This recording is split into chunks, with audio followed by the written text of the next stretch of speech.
ಸಚಿವ ಸತೀಶ್ ಜಾರಕಿಹೊಳಿ ವಿರುದ್ಧ ಅವಾಚ್ಯ ಶಬ್ದಗಳಿಂದ ನಿಂದನೆ ಮಾಡಲಾಗಿದೆ. ಸಾಮಾಜಿಕ ಜಾಲತಾಣದಲ್ಲಿ ನಿಂದನೆ ಹಿನ್ನೆಲೆ ಕೇಸ್ ದಾಖಲು ಮಾಡಿದ್ದಾರೆ. ಆರೋಪಿಯನ್ನ ಬಂಧಿಸಿದ್ದಾರೆ ಬೆಳಗಾವಿ ಮಾರ್ಕೆಟ್ ಠಾಣೆಯ ಪೊಲೀಸರು.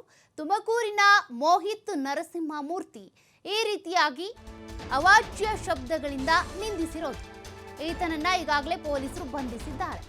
ಆರೋಪಿಯನ್ನ ಬೆಳಗಾವಿ ಕೋರ್ಟ್ಗೆ ಹಾಜರುಪಡಿಸಿದ್ದಾರೆ ಪೊಲೀಸರು. ಸಚಿವರ ಆಪ್ತ ವಿಜಯ ತಳವಾರ್ ಎಂಬುವರಿಂದ ಕೇಸ್ ದಾಖಲಾಗಿರೋದು. ಅದರ ಬೆನ್ನಲ್ಲೇ ಪೊಲೀಸರು ಈತನನ್ನ ಬಂಧಿಸಿದ್ದಾರೆ. ತುಮಕೂರಿನಲ್ಲಿ ಆರೋಪಿಯನ್ನ ಪೊಲೀಸರು ಬಂಧಿಸಿರೋದು ನರಸಿಂಹಮೂರ್ತಿ, ಮೋಹಿತ್ ನರಸಿಂಹಮೂರ್ತಿ ಅನ್ನುವಂಥ ವ್ಯಕ್ತಿ ಈ ರೀತಿಯಾಗಿ ಸಾಮಾಜಿಕ ಜಾಲತಾಣದಲ್ಲಿ ಸಚಿವ ಸತೀಶ್ ಜಾರಕಿಹೊಳಿ ಅವರ ವಿರುದ್ಧ ನಿಂದಿಸಿರೋದು ಕಂಡುಬಂದಿದೆ. ಹೀಗಾಗಿ ಸಚಿವ ಸತೀಶ್ ಜಾರಕಿಹೊಳಿ ಅವರ ಆಪ್ತ ದೂರನ್ನ ಕೊಟ್ಟಿದ್ದಾರೆ. ಆ ದೂರಿನ ಮೇರೆಗೆ ಈಗ ಪೊಲೀಸರು ಆರೋಪಿಯನ್ನ ಅರೆಸ್ಟ್ ಮಾಡಿದ್ದಾರೆ. ತುಮಕೂರಿನಲ್ಲಿ ಅರೆಸ್ಟ್ ಆಗಿರುವಂಥದ್ದು ವ್ಯಕ್ತಿ ಸಾಮಾಜಿಕ ಜಾಲತಾಣಗಳಲ್ಲಿ ಈ ರೀತಿಯಾಗಿ ಅವಾಚ್ಯ ಶಬ್ದಗಳನ್ನು ಬಳಸಿ ನಿಂದಿಸಿದ್ದಾನೆ ಎನ್ನುವಂಥ ಕಾರಣಕ್ಕೆ ಕಂಪ್ಲೇಂಟ್ ದಾಖಲಾಗಿತ್ತು. ಹೀಗಾಗಿ ಸಚಿವರ ಆಪ್ತ ವಿಜಯ ತಳವಾರ್ ಅನ್ನುವಂಥವರು ಕೊಟ್ಟಿರುವಂಥ ಕಂಪ್ಲೇಂಟ್ನ ಆಧಾರದಲ್ಲಿ ಪೊಲೀಸರು ಆತನನ್ನು ಅರೆಸ್ಟ್ ಮಾಡಿದ್ದಾರೆ.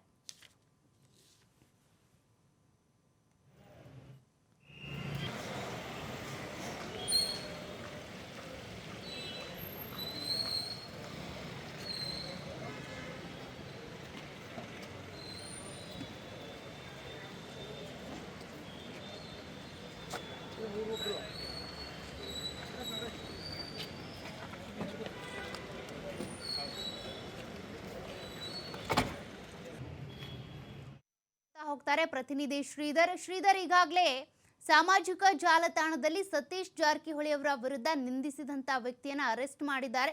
ಏನ್ ಡೀಟೇಲ್ಸ್ ಸಿಗ್ತಾ ಇದೆ? ಸೌಖ್ಯ ಏನು ರಾಜ್ಯದ ಗಣ್ಯ ನಾಯಕರ ವಿರುದ್ಧ ಅವಹೇಳನಕಾರಿ ಏನು ಹೇಳಿಕೆ ಕೊಟ್ಟಂತ ಆರೋಪಿನಿಗೆ ಅರೆಸ್ಟ್ ಮಾಡಿರ್ತಕ್ಕಂಥದ್ದು. ಪ್ರಮುಖವಾಗಿ ಬೆಳಗಾವಿ ಜಿಲ್ಲಾ ಉಸ್ತುವಾರಿ ಸಚಿವ ಸತೀಶ್ ಜಾರಕಿಹೊಳಿ ವಿರುದ್ಧ ಒಂದು ಅವಾಚ್ಯ ಶಬ್ದಗಳನ್ನು ಬಳಸಿದಂತ ಆರೋಪಿ ಏನಿದ್ದಾನೆ ಆ ತುಮಕೂರು ಮೂಲದ ಆರೋಪಿಯಾದಂತ ಮೋಹಿತ್ ನರಸಿಂಹಮೂರ್ತಿ 38 ವರ್ಷ ಈತನನ್ನು ಈಗಾಗಲೇ ಬೆಳಗಾವಿಯ ಮಾರ್ಕೆಟ್ ಪೊಲೀಸರು ಈಗ ಅರೆಸ್ಟ್ ಮಾಡಿ ನ್ಯಾಯಾಲಯದ ಮುಂದೆ ಹಾಜರುಪಡಿಸಿರ್ತಕ್ಕಂಥದ್ದು. ಈತ ತನ್ನ ಸಾಮಾಜಿಕ ಜಾಲತಾಣದಲ್ಲಿ ಸಚಿವ ಸತೀಶ್ ಜಾರಕಿಹೊಳಿ ಆಗಿರ್ಬೋದು, ಮುಖ್ಯಮಂತ್ರಿ ಸಿದ್ದರಾಮಯ್ಯ ಆಗಿರ್ಬೋದು ಸೇರಿದಂತೆ ಅನೇಕ ಕಾಂಗ್ರೆಸ್ ನಾಯಕರ ವಿರುದ್ಧ ಒಂದು ಅವಾಚ್ಯ ಶಬ್ದಗಳನ್ನು ಬಳಸಿ ಒಂದು ವಿಡಿಯೋಗಳನ್ನ ಪೋಸ್ಟ್ ಮಾಡಿದ್ದ. ಈ ಕುರಿತು ಏನಂದ್ರೆ ಸತೀಶ್ ಜಾರಕಿಹೊಳಿ ವಿರುದ್ಧ ಯಾವಾಗ ಒಂದು ಅವಾಚ್ಯ ಶಬ್ದ ಬಳಸಿ ಒಂದು ವಿಡಿಯೋ ಪೋಸ್ಟ್ ಮಾಡಿದ್ದು ಅದನ್ನ ಏನು ಸತೀಶ್ ಜಾರಕಿಹೊಳಿ ಬೆಂಬಲಿಗ ಆದಂತ ಏನು ವಿಜಯ್ ತಳವಾರ್ ಎಂಬುವಂತರು ಬೆಳಗಾವಿ ಮಾರ್ಕೆಟ್ ಪೊಲೀಸ್ ಠಾಣೆಯಲ್ಲಿ ಒಂದು ದೂರನ್ನ ದಾಖಲಿಸಿದ್ರು.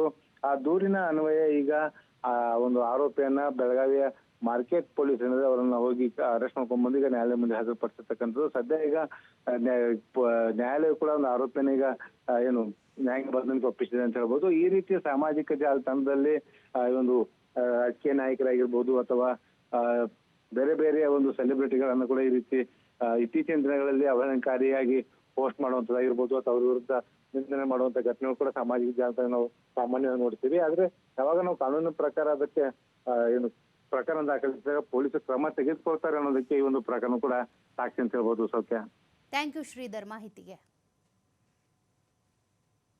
ಚೆನ್ನಾಗಿರ್ಬೇಕು ಸತೀಶ್ ಜಾರಕಿಹೊಳಿ ಏನು ನಮ್ಮ ದೇಶದಲ್ಲಿ ಭಾರತದಲ್ಲಿ ಕೇವಲ ಮಹಿಷಾಸುರ ರಾವಣ ಅಷ್ಟೇನ ಇದ್ದಿದ್ದು, ಬೇರೆ ಇನ್ಯಾರು ಇರ್ಲಿಲ್ವಾ? ಬೇರೆಯವರೆಲ್ಲ ಹೊರಗದಿಂದ ಬಂದವರ? ನೀನ್ ಎಲ್ಲಿಂದ ಬಂದವನು? ನೀನೊಬ್ಬ ಹುಟ್ಟಿದ್ರೆ ನಿನಗೆ ಡೈರೆಕ್ಟಾಗಿ ಕೇಳ್ತಾ ಇದ್ದೀನಿ, ನೀನು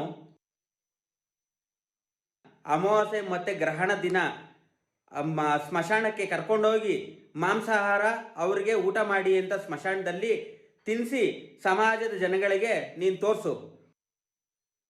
ನಿನ್ನ ಮನೆ ಮಕ್ಕಳು ಚೆನ್ನಾಗಿರ್ಬೇಕು, ಒಳ್ಳೆ ಸ್ಥಾನಮಾನದಲ್ಲಿರಬೇಕು, ಅವರ ಆರೋಗ್ಯ ಅವರ ಐಶ್ವರ್ಯ ಎಲ್ಲ ತುಂಬಿ ತುಳುಕ್ಬೇಕು, ಬಡವರ ಮಕ್ಕಳು ಹಾಳಾಗಬೇಕು, ಅವ್ರಿಗೆ ದಾರಿ ತಪ್ಪಿಸ್ಬೇಕು.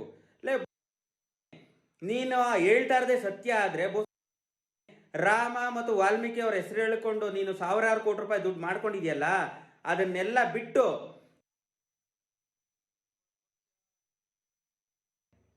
ನೀನು ಹೇಳ್ದ ಹಾಗೇನೆ ರಾವಣ ಮತ್ತೆ ಮಹಿಷಾಸುರನ ದೇವಸ್ಥಾನ ಕಟ್ಟಿ ಆ ದೇವಸ್ಥಾನದಲ್ಲಿ ನೀನು ಇವಾಗ ಯಾರ್ಯಾರು ನೀನು ಪರ ನೀನು ಹೋರಾಟ ಮಾಡ್ತಿದ್ಯೋ, ಯಾರ್ಯಾರ ಜೊತೆಯಲ್ಲಿ ಹಾಕೊಂಡಿದ್ಯೋ ಅವ್ರು